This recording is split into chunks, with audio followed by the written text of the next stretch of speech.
좋아요, 구독. 안녕하세요. 서울경제 포커스원의 오민 전문가입니다. 오늘 2024년 9월 11일 수요일이고요. 오늘 수요일 국내 증시 시황 말씀드리도록 하겠습니다. 먼저 지수부터 살펴보도록 할 텐데요.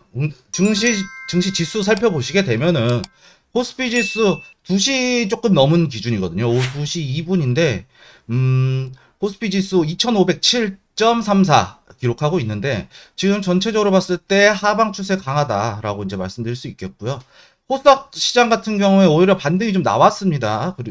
그럼에도 불구하고 지금 0.83% 전일 대비 0.83% 상승하면서 코스닥 시장 변동성 강하게 나와주고 있다라고 이제 보여지거든요. 그렇다는 뜻은 이 코스닥 시장에서 우리가 공략해 볼 만한 종목들이 많다라는 얘기가 되겠죠.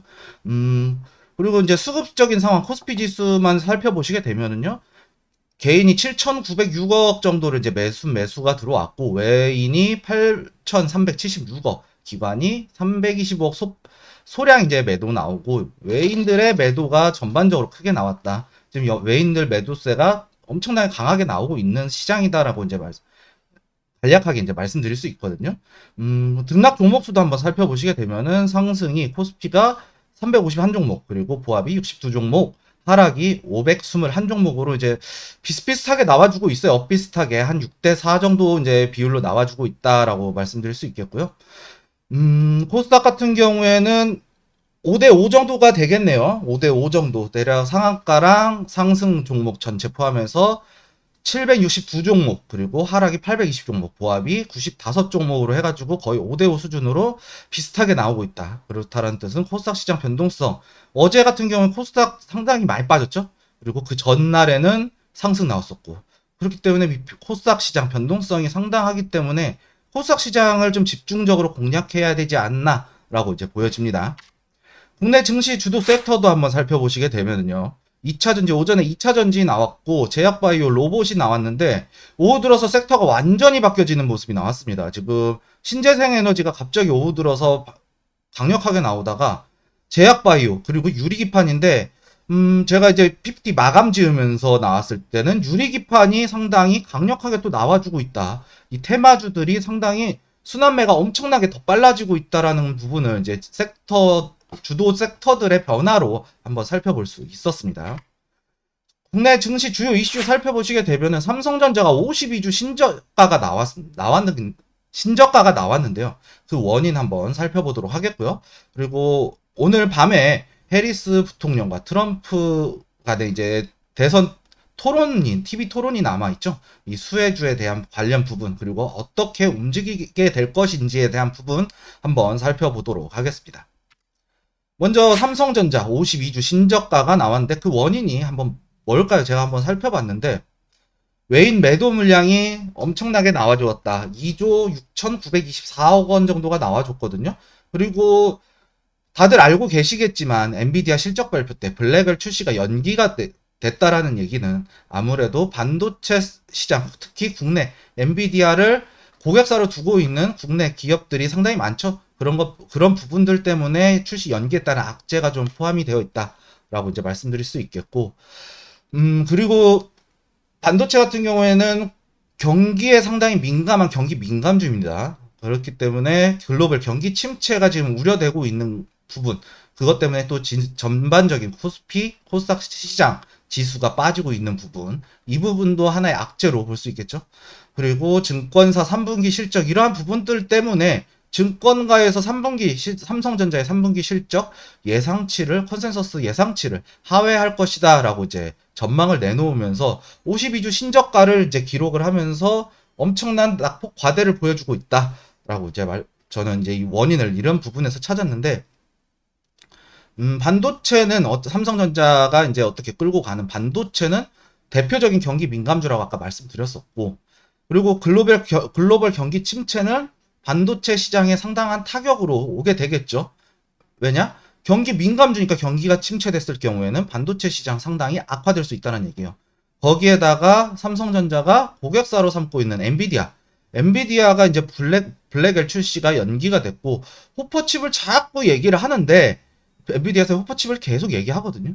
계속 얘기하는데 호퍼칩보다는 지금 시장에서는 블랙엘 출시 나오면서 블랙엘 칩이 출시가 되면서 거기에 어떻게 보면은 블랙엘이 고성능이고 고부가가치잖아요.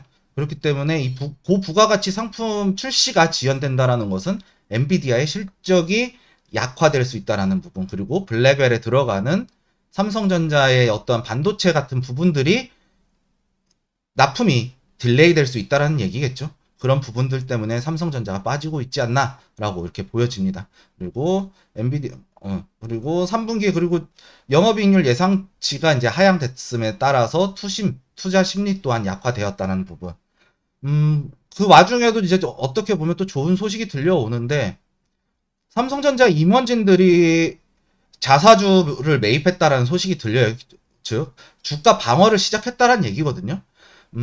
그렇다라는 뜻은 주가 방어가 얼마만큼 성공할 수 있을지, 이 주가 방어를 하면서 이 바닥을 얼마만큼 다져주는지에 대한 부분 우리가 좀 지켜보고 들어가야 될 것 같다라고 이제 말씀드릴 수 있겠고요. 반도체 엔비디아 아직까지는 실적은 괜찮아요. 엔비디아 쪽도 그렇고 전반적인 반도체 기업들 실적 3분기, 2분기 실적까지 잘 나왔고 3분기 실적 잘 나와준다라고 봤을 때는 앞으로 가능성은 있지만 아직까지는 심리적인 부분이 더 크다라고 말씀드리도록 하겠습니다. 그리고 오늘 가장 큰 이벤트죠. 어떻게 보면 해리스와 트럼프의 이제 TV 토론이 남아 있는데 이 수혜주가 과연 무엇일까라고 알아보려면 먼저 해리스 부통령 지금 주요 포커스를 맞추고 있는 부분들을 좀 살펴봐야 될 것 같아요. 친환경, 첨단 기술 이런 쪽에 투자에 집중하겠다라는 얘기죠. 그렇다라는 뜻은 이제 뭐 ESS나 신재생에너지 이쪽이 관련될 가능성이 높다라고 이제 보여지고요. 여성의 생식권 보장, 그러니까 만약에 이제 여성이 임신을 했을 때 임신을 하거나 임신을 안 할 수 있는, 어떻게 보면 이제 낙태와 관련된 이 권리를, 여성의 직접적인 권리다라면서 이제 생식권을 보장하겠다라는 이제 주요 공약이 이제 있었습니다. 그리고 그 밖에 이제 공통된 부분도 있는데 가상화폐 시장을 예로 들 수 있겠죠. 가상화폐하고 이제 전기차, 이 부분은 어떻게 보면은 상당히 공통된 부분이 있다. 그렇기 때문에 좀 논외로 좀 잡아놨습니다. 그리고 트럼프 진영 쪽에 이제 주요 포커스는 원전이겠죠. 아무래도 뭐 화력 발전도 있겠지만 원전이 가장 효율적이기 때문에 원전 쪽에 트럼프가 이번 토론에서 좀 상당히 승리를 거두게 되면 원전, 그리고 우크라이나 재건 쪽에도 좀 들어가겠죠. 어떻게든 철저하게 자국 우선주의이기 때문에 이러한 부분들에 있어서 미국의 자금을 타국에 쓰지 않겠다라고 이제 얘기가 나왔던 바이기 때문에 빨리 끝내버리겠다라는 얘기 때문에 우크라이나 재건 관련해서도 움직일 수 있다라는 부분. 그리고 그 외에 이제 제조업, 트럼프는 이제 철강, 제조업, 특히 자동차 산업에 이제 관심을 많이 갖고 있죠. 그리고 금융 규제를 이제 완화시키면서 자금을 아마 풀 것이다 라고 이제 보여집니다. 그렇기 때문에 금융주 관련해서도 상당히 상승할 수 있는 관련이 있다 라고 보여집니다. 밑에 다시 한번 적어놨듯이 트럼프가 우세할 경우에 원전, 자동차, 금융 및 에너지 관련주들이 수혜를 크게 입을 것이다 라고 보여지고요.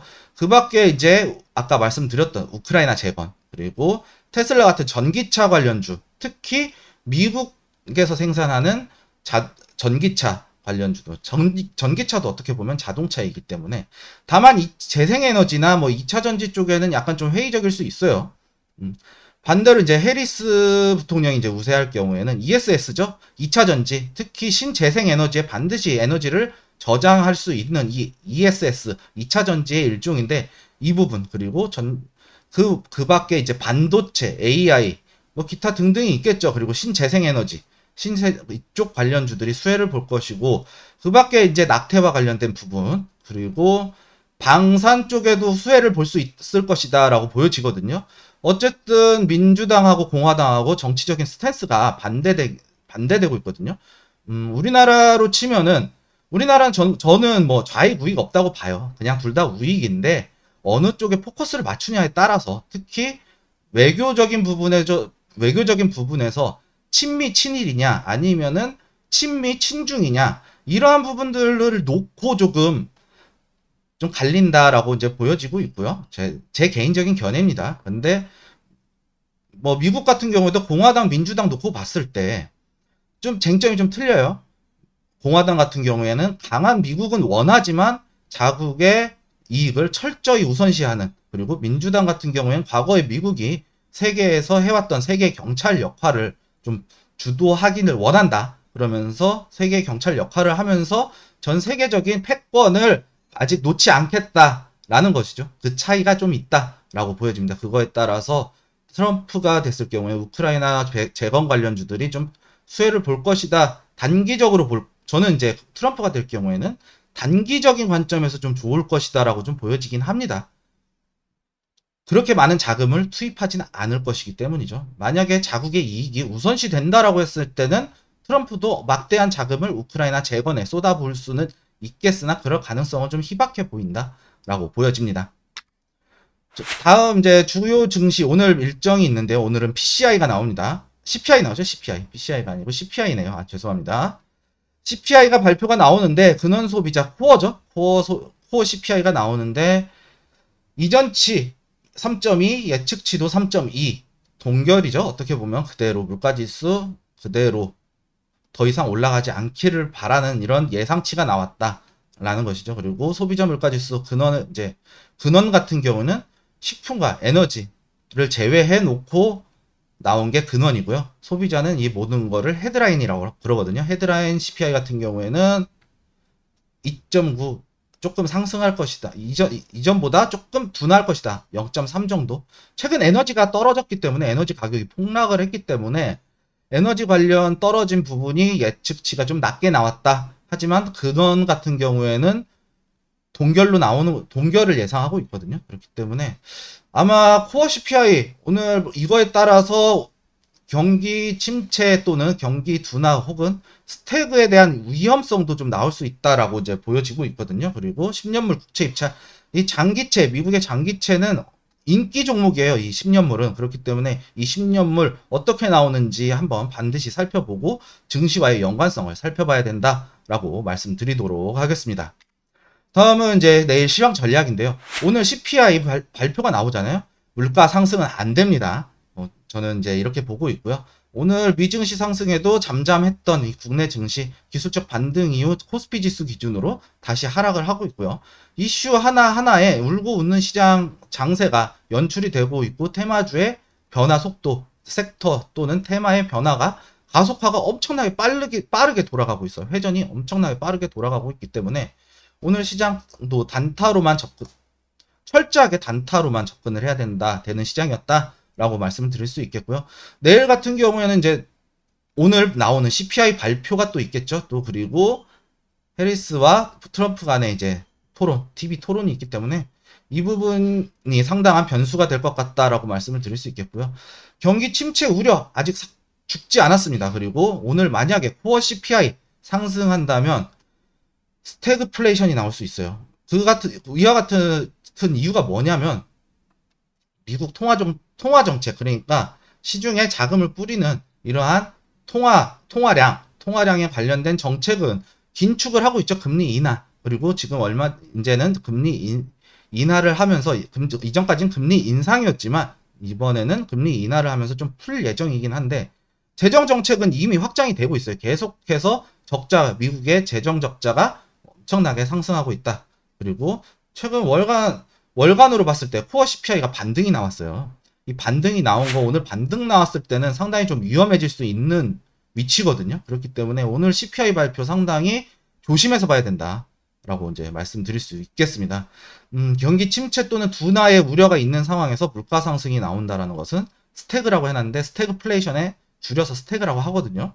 이 스태그플레이션은 자산 시장에서 최악이라고 이제 말씀드릴 수 있는 게 일본 있잖아요. 일본이 이제 버블 터질 때 스태그플레이션을 겪었습니다. 그러면서 일본이 잃어버린 30년을 겪었었죠. 지금은 이제 반등이 나오면서 경기가 어느 정도 회복하는 모습을 보여주고 있는데 스태그플레이션이 정말 위험한 게 뭐냐면 일본 같은 경우에는 물가 상승이 나오고 나서 디플레이션으로 연결이 됐어요.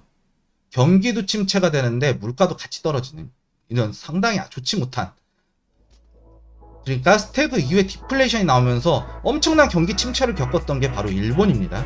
그렇기 때문에 이 스태그플레이션 어떻게 보면은 이 경기에 있어서 정말 최악이다 라고 이제 말씀드릴 수 있겠고, 이 부분 우리가 오늘 CPI 유심히 지켜봐야 되고, 그리고 트럼프와 해리스 부통령 간의 이 TV 토론까지 이 변수에 신경을 써야 하는 시장이다. 그리고 그 흐름에 맞춰서 내일은 시장에는 대응을 해야 된다라고 말씀드리면서 오늘 시황 마치도록 하겠습니다. 시청해주셔서 감사합니다.